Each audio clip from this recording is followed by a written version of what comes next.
The monastery of St. Nino at Bodbe, Georgia Orthodox monastic complex and the seat of the bishops of Bodbe, located 2 kilometers from the town of Sinagi, Kakheti, Georgia. Originally built in the 9th century, it has been significantly remodeled, especially in the 17th century. The monastery now functions as a nunnery and is one of the major pilgrimage sites in Georgia, due to its association with Saint Nino, the 4th century female evangelist of Georgians, whose relics are shrined there. The Bodbe Monastery is nested among tall cypress trees on a steep hillside overlooking the Alazani Valley, where it commands views of the Greater Caucasus Mountains. The extant church, a 3-nave basilica with 3 protruding apses, was originally built between the 9th and 11th centuries, but has been significantly modified since then.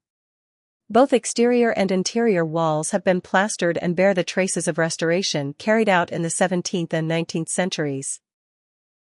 It consists of a small hall church with an apse built over St. Nino's grave that is integrated into a larger aisled basilica.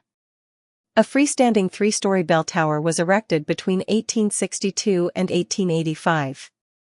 Part of the 17th century wall surrounding the basilica was demolished and the earlier original one restored in 2003. Some 3 kilometers from the convent, a small chapel of St. Zabulon and St. Susanna was constructed, in the 1990s, to house St. Nino's spring, which, according to a local legend, emerged through Nino's prayers and is believed to have a healing power. மறக்காம surprise பண்ணுங்க. Thank you.